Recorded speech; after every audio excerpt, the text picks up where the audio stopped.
안녕하세요. 저는 이번 두 번째 강의를 맡게 된 황정구 목사입니다. 지난 첫 번째 강의 때 성경의 큰 흐름을 살펴보셨다면 이번 강의를 통해서는 그 성경의 큰 흐름의 배경이 되는 성경의 역사에 대해서 간단하게 살펴보고자 합니다. 이스라엘의 역사라고 해서 굉장히 거창한 것처럼 들리실지 모르겠지만 마치 여행을 떠나든 기분으로 저와 함께 이번 강의를 즐겨주시면 될 것 같습니다. 그래서 강의의 부제를 성경 여행을 위한 작은 가이드북이라고 정해봤습니다. 자, 이제 강의를 시작하도록 하겠습니다.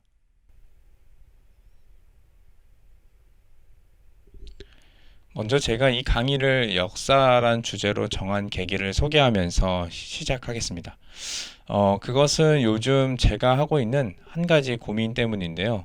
어떻게 하면 성경을 좀 더 생생하고 재미있게 읽을 수 있을까 하는 그런 고민이었습니다. 성경을 읽으면 문맥상 얻게 되는 중요한 통찰들도 있었지만 그것만으로 충분하지 않은 것처럼 느껴졌기 때문인데요. 이때 번뜩였던 생각은 성경의 무대가 되는 역사를 충분히, 충실히 재구성하면 좀 더 생생하고 재미있게 성경을 읽고 거기에 좀 더 풍성한 은혜도 더해질 수 있지 않을까 하는 것이었습니다. 지금까지 성경이 약간 멀게 느껴졌던 이유는 성경이 쓰여졌을 때 그 시대에도 분명 우리와 같은 사람들이 살고 있었고 그들의 삶과 문화를 바탕으로 쓰여졌다는 사실을 우리가 잊고 성경을 읽을 때가 많았기 때문인 것 같습니다. 역사라는 바탕 위에서 문화라는 배경 안에서 성경을 읽지 않는다면 너무 우리에게 먼 나라 이야기가 되고 사실 무슨 말인지도 잘 와닿지 않은 것은 너무 당연한 말일 것입니다. 그래서 이번 강의를 통해서 이스라엘 역사의 아주 작은 부분이지만 성경을 읽을 때 중요한 배경이 되는 역사들을 다루면서 강의를 시작하도록 하겠습니다. 그리고 가능한 한 실제로 출토가 된 유물들을 사진들로 보면서 성경의 역사가 단순히 성경에만 기록된 것이 아니라 세계사와 함께 살아 숨쉬는 역사인 것을 함께 살펴보도록 하겠습니다. 이번 강의는 앞으로 이렇게 진행됩니다. 첫 번째로 오늘 강의를 통해서 이스라엘 역사를 어떻게 실제적인 역사로 볼 수 있는지, 그리고 창세기 앞부분 1장부터 11장의 내용들이 어떤 역사적인 배경에서 등장하게 되었는지를 간략하게 살펴보고, 두 번째 강의에서는 이스라엘의 왕조 시대가 고대 근동의 패권 국가들인 이집트, 아수르, 바벨론 등의 틈바구니 속에서 어떻게 하나님의 백성으로 살아왔는지 살펴보려고 합니다. 이어서 세 번째 강의에서는 이미 앞에 강의에서 보셨던 신약과 구약의 중간 시기를 한 발짝 더 들어가서 예수님의 오심이 어떤 역사적 배경에서 성취가 되었고 또 어떤 의미를 갖는지를 추적하겠습니다. 그리고 마지막으로 신약의 초대교회가 로마라는 거대한 제국 안에서 어떤 배경을 가지고 신앙을 고백하게 되었는지 역사를 재구성해보는 시간을 갖고자 합니다. 저희가 먼저 살펴볼 한 가지 유물이 있는데요. 그것은 로제타 스톤이라는 돌입니다. 대형 박물관에 전시가 되어 있는 이 로제타 스톤은 아마 여러분들 중에서 직접 보신 분들도 있을지 모르겠습니다. 지금 이 돌의 형태를 3D로 구현이 되어 있더라고요. 그래서 제가 한번 가져와 봤는데요. 여기 보시면은 맨 윗부분에 이집트의 신전에서 사용되던 언어가 기록이 되어 있고요. 그리고 그 밑에는 이집트의 일반 사람들이 읽고 썼던 문자가 기록되어 있습니다. 그리고 이 밑에는요, 놀랍게도 그리스인들이 읽을 수 있는 글이 적혀져 있습니다. 그래서 이 유물의 발견으로 성경의 역사성이 거의 최초로 밝혀지게 되었는데요. 이전까지는 이 고대 이집트어를 읽을 수 있는 사람이 많지 않았습니다. 거의 없었던 거죠. 그래서 해독이 거의 불가능했는데 BC 196년경에 고대 이집트에서 자신의 법령을 그리스인들에게도 알리기 위해서 이 고대 이집트어를 고대 그리스어와 병행 표기함으로 오늘날 우리가 고대 이집트어를 읽을 수 있는 단서를 제공해 주었습니다. 두 번째로 살펴볼 유물은 블랙 오벨리스크입니다. 이 블랙 오벨리스크는 대형박물관에 역시 전시가 되어 있는데요. 앞에 로제타 스톤이 발견되고 얼마 지나지 않아서 아수르 제국의 거대한 왕궁 도서관이 발굴되었는데요. 고대 문헌을 모으기 좋아했는지 여기서 우리가 잘 아는 길가메시 서사시, 에누마 엘리시 같은 문헌들이 발견되기도 하는 등 갖가지 유물이 쏟아졌습니다. 우리가 주목할 만한 것은 고대 문헌의 발견과 더불어서 살만에셀 3세의 업적비와 같은 이 블랙 오벨리스크입니다. 여기에는 성경에서 등장하는 북이스라엘의 왕 예후가 조공을 바치는 모습이 나타나는데요. 여기 오른쪽 그림에 바닥에 엎드린 남자의 모습을 보시면 이 사람이 예후라고 적혀 있습니다. 성경의 역사가 이렇게 다른 제국의 역사 속에서도 등장하면서 성경의 역사성을 한층 더 지지해주는 유물이 되겠습니다. 이제 이렇게 발견된 고대 문헌들을 통해서 창세기가 어떤 배경에서 어떤 역사적인 맥락 안에서 등장했는지를 함께 살펴보도록 하겠습니다. 우리는 먼저 이 부분을 다루기 전에 한 가지 전제해야 할 것이 있습니다. 이 전제를 다 다루려면 책 한 권도 모자라겠지만 이번 강의가 부담 없는 편안하게 듣는 것이 목적인 만큼 빠르게 훑고 지나가도록 하겠습니다. 이미 현대인들은 의식적으로든 무의식적으로든 인식하고 있듯이 창조의 이야기는 상당히 우리에게 어색합니다. 왜냐하면 이 이야기가 과학적 사실을 우리에게 알려주거나 역사를 있는 그대로 기술하기 위한 목적으로 쓰여진 것이 아니기 때문에 그렇습니다. 이 이야기는 이스라엘의 신앙 고백에 가까운 것입니다. 때문에 그들의 언어 습관은 고스란히 당시 문화가 녹아들 수밖에 없었죠. 고대 근동의 여러 창조 이야기들이 성경과 비슷해 보이는 이유가 바로 여기에 있습니다.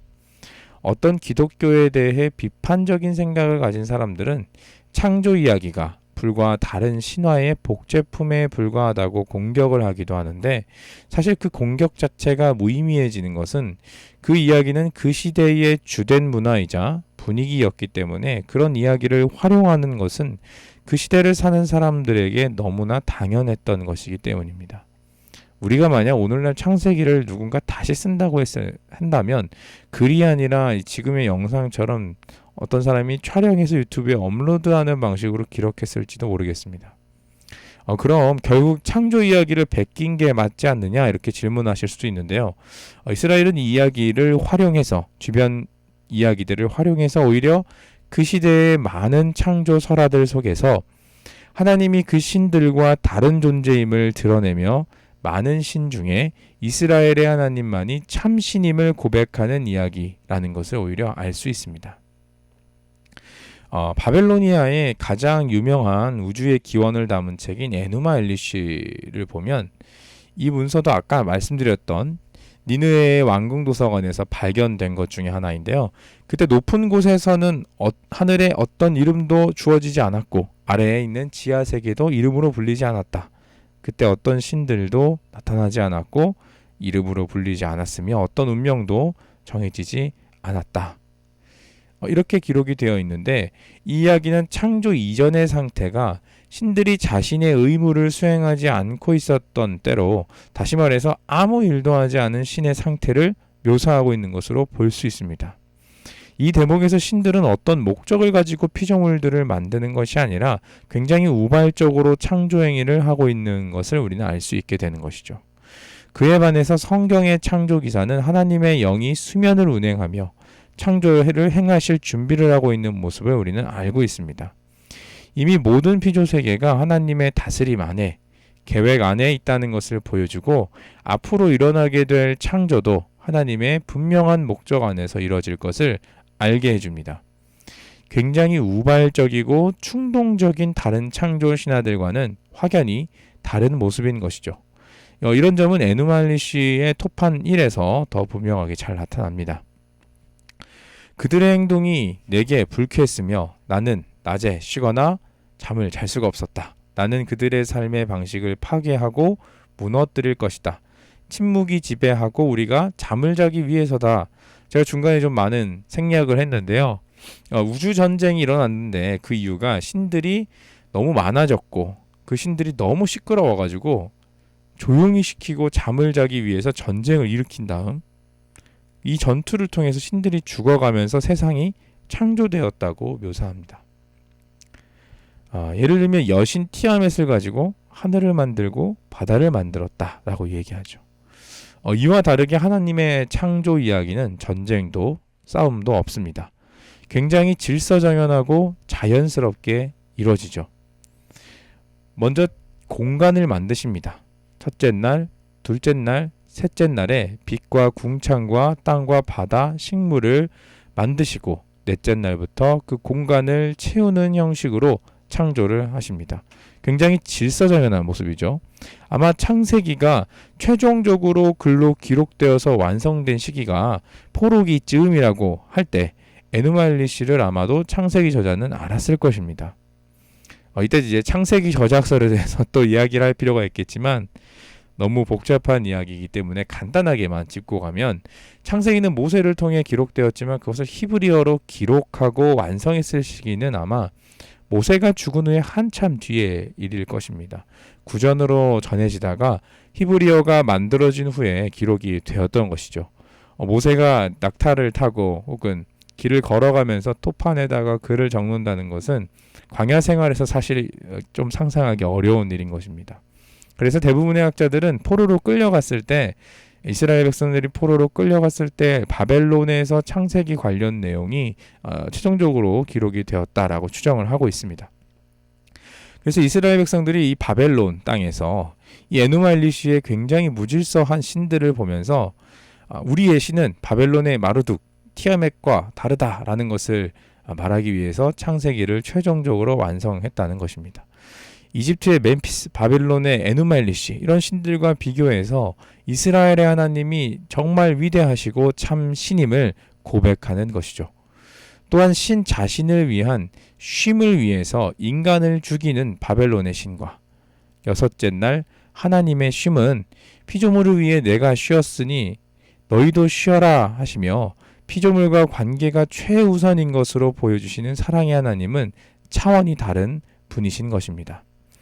다른 신들은 신전에 앉아서 사람들의 예배를 통해서 자신의 필요를 채우고 자신과 관계를 맺을 통로를 열어두었던 이방의 신들은 하나님과 너무나 달랐습니다. 하나님은 어떤 것도 필요하지 않으셨기 때문에 다른 방식으로 피조물과 관계를 맺기 원하셨습니다. 그것은 어떤 특정한 곳에 자신의 신전을 만들어 두어서 그곳에 인간들을 오게 해서 필요를 채우는 방식이 아니라 인간이 있는 곳에 찾아가셔서 만나주시는 방식으로 피조물들과 사람과 관계를 맺으셨습니다. 그래서 인간은 하나님이 맡기신 피조물들을 관리하는 일을 통해서 늘 하나님과 함께 만나고 그분의 질서 안에 참여하게 되는 것이죠. 그리고 일곱째 날에는 어떤 노동을 하지 않아도 평화가 보장되는 하나님의 완전한 보호 안에서 하나님의 일하심을 인간도 그리고 피조물 모두가 함께 찬양하는 것을 하나님은 원하셨던 것입니다. 이처럼 창세기를 당시 문화와 역사적 배경 안에서 읽을 때 우리가 이해할 수 있고 누군가에 설명할 수 있는 폭이 많이 늘어나게 됩니다. 비록 많은 내용을 다 담지는 못했지만 우리는 오늘 이야기를 통해서 창세기가 하나님만이 참 하나님을 고백하는 신앙 고백적인 이야기임을 깨닫게 되고 그 하나님께서 우리의 삶의 자리에서 역사 속에서 분명히 활동하셨고 지금도 우리의 시간 속에서 일하고 계신다는 것을 깨닫게 됩니다.